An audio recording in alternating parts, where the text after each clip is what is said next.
Hey, this is Jake from Jake's Board Reviews, and we're finally getting around to reviewing the Mark Richards Super Twin 2. As they say, Super Twin 2+1 on the back here. I don't know if you can see that. And this one's a 5.8, 19.5 by 2 3/8, and it comes in at 27.3 litres. Now, let's discuss this pretty impressive craft. So, if we look at concave, it runs a single to double concave. The double comes through the fins and kind of just out the tail. But yeah, just running quite a basic single to double concave, nothing too fancy. Oh yeah, I got that mosquito. Hey! Oh no, flew away. Alright, back to the board. Anyway, so fins, obviously, that I liked were the Mark Richards PC Core set 2+1.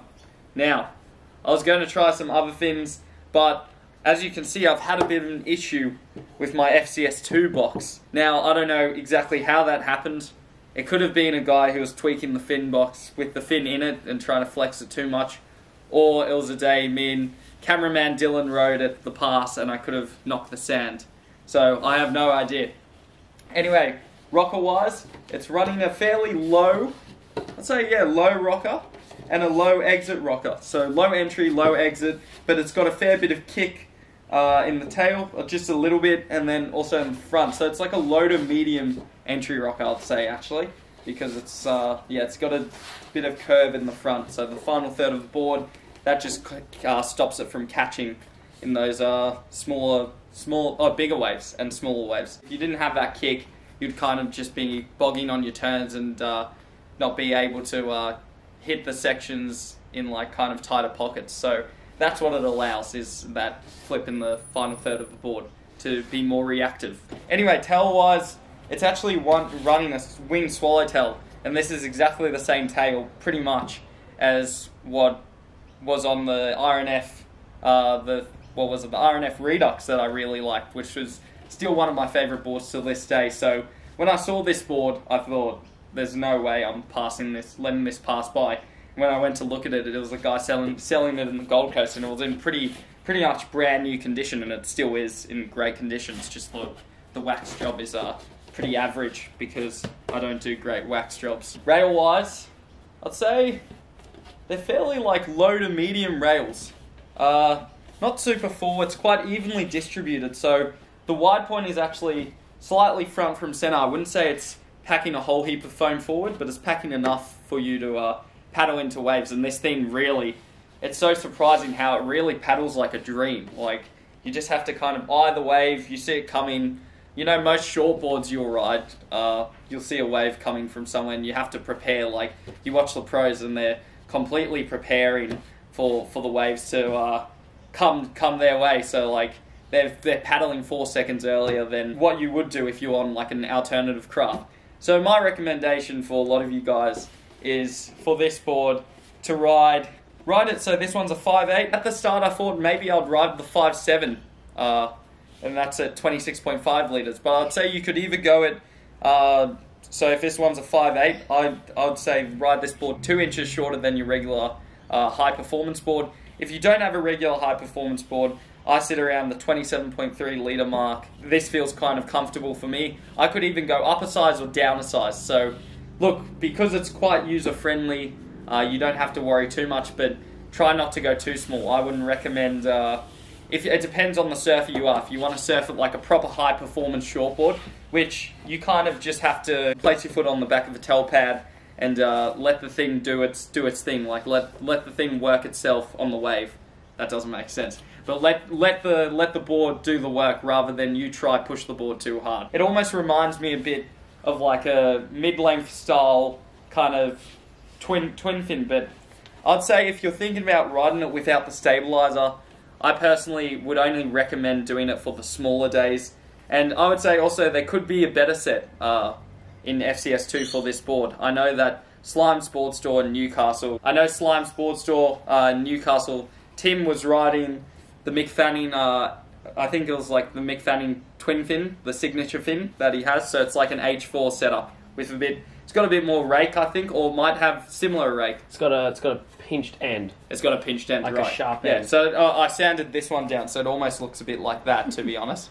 Like, that's a reference, but I've never ridden them, but he said he had more speed and he liked those fins better, so he apologised to Emma. I'd say level-wise, honestly, high-end beginner to advanced surfer, that's the level. So, yeah, as long as you size it accordingly, you're fine. Obviously, Surfboard Empire has the rights to all the MR shapes now. I spoke to MR and invited him to come on to the review, but he said that, you know, Surfboard Empire like kind of manage all his boards now. MR's not a youngster anymore, so I understand why he doesn't.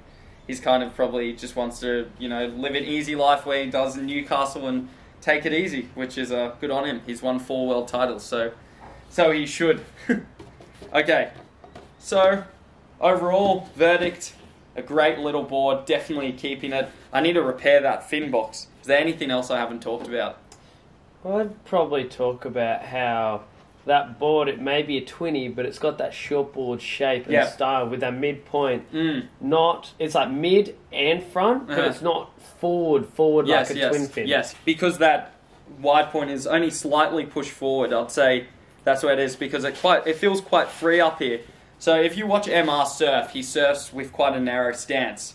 So he's designed this board according to how he surfs. Now, I think if it was hand-shaped by MR, the board would feel completely different.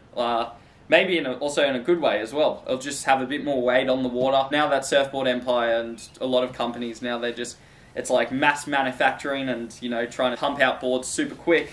It definitely makes boards different to what the original shapes were. So in the old days when they just used to take a hand planer and shape the boards, boards did feel a lot different. And that was mainly before my time. I was already in the era where surfboards were mass manufactured, so yeah, I was a bit behind on that. But yeah, that wide point back to it helps the board be free in the front, so you can like react to turns in tighter pockets. I'd say the wave range, which I haven't mentioned, I'd say it's actually, the website says 1 to 4 foot. Okay, I'm going to say this. It is the wave range for me. I would personally say 1 to 5 foot is the wave range. Now, the cameraman's got a mosquito flying around him. There's always mosquitoes in this bloody backyard. It's like we have a swamp probably where Shrek lives in the backyard. yeah, Shrek. Anyway, so what was I talking about? The wave range. Wave range, 1 to 5 foot. I'm not going to go to 6. I think it can handle 6, but I think for most people, I'm kind of a person that I rode the RNF Redux at Bell's when it was 6 to 7 foot, and I had hold, but I know not every surfer, it's all based on the way you surf. I reckon another guy would be like, what are you doing on that small board at Bell's, and how come you're doing it? What inspired me was smaller boards was Tom Curran, when he went to Indo in the olden days, and he was riding like a 5.7, and it was the first time it was done. And then later, 20 years later, obviously, Dane Reynolds, when he rode at Trestles, he rode that 5.9, and everyone was all spooked and like, why are you riding a 5.9? Anyway, wave range is 1 to 5 foot. I'd say best in steeper sections, and 2 to 4 foot waves is where this board excels. If you don't have a lot of power behind you, you might find the board a little bit slow, but then also you could play around with the fin set and find a fin set that works for you. I think that's most important. But yeah, overall, mate, there's no real complaints with the Mark Richards Super Twin, the 2nd edition. So this is obviously part 2 in the MR series. Yeah, that's a review. I'd say the only thing is, maybe if you can, just because I personally like Futures better, if you're riding it in Futures, go the T1s. And I'd say, just because a little thing to mention, I may or may not include this, but a little thing to mention is when I was clicking the fins in, there's a little bit of a chip, because the rails are quite thin, from whoever's glassing it at the Empire or whoever's working with the materials. There's a couple chips from putting pressure from the raked fins on the MRs, the 2+1 set. It depends on your batch. Like, this is all batch, but this batch seems to have a bit of a problem with glass cracking on the side and a little bit of hairline fracture. And I had it on also my Paisalien too, so I'm just mentioning something. Anyway, that's the review. Thanks for watching. Get this board, please. Straightforward reviews.